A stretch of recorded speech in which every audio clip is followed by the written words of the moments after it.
Well, we're more than halfway through the legislative session here, and I am really pleased to be joined by my friend and my new colleague, Andrew Barkas. Andrew, can you introduce yourself to our constituents, please? Well, thanks, JT. Andrew Barkas. I'm so glad to be here and be serving the 2nd District. What a week.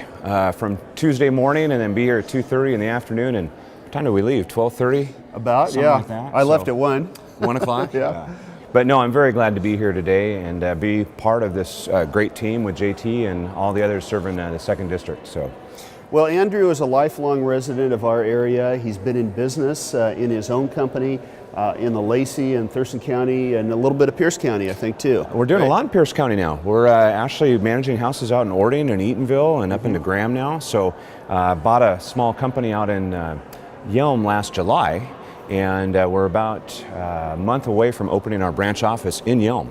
So pretty excited about that. Well, that's great, and I am so glad that Andrew's here, because to come in the middle of a session is difficult, but Andrew has such deep roots in the area that he can represent all of us in the Nisqually Basin from the very beginning, and you couldn't say that for a lot of people.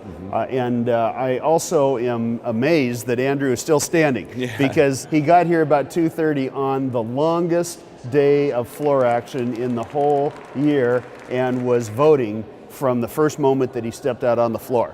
And it's not easy, but you already knew a lot of the issues, didn't you? I did, and the good thing about it is being involved with the Chambers of Commerce and the NFIB, and having been up here a lot on the other side of the desk testifying on different bills and things that affect us, it was easy for me to get up to speed quickly. And you've been great, and everybody has been very good about getting me the information so I could make an informed decision on those votes.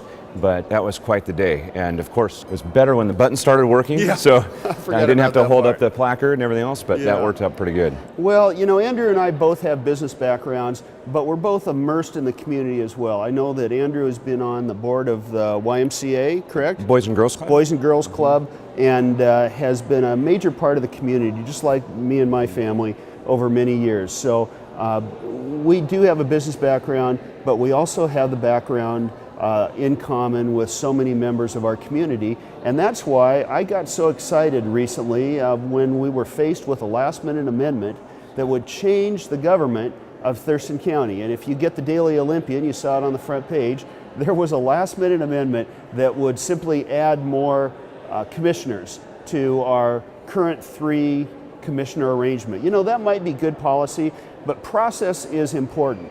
And there is a well-known public process for changing the form of government in the state of Washington, and it involves lots of voter and resident input.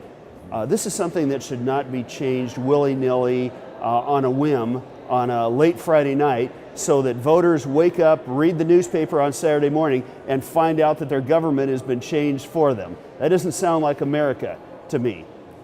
That was a bill that I think might have passed, except I got up and made probably the most passionate speech I've ever made on the floor here, and turned around a number of votes. In the end, it passed barely, 50 to 48 on the floor, with all the Democrats voting yes, all the Republicans voting no, and it only passed after they held the voting open for an extra 2 or 3 minutes so that the other caucus party leaders could point at people and force them to vote yes. Because of the partisan nature of that vote, and because it was so close, that sent a strong signal to the Senate that this is not a good bill, and I'm quite confident that it's going to be killed over in the Senate. But this is how things work sometimes here, not when we're at our best, but when we're at our worst. At the same time, our job is to look out for the residents of rural Pierce and Thurston County, and regardless of the consequences, that's what Andrew and I are going to do.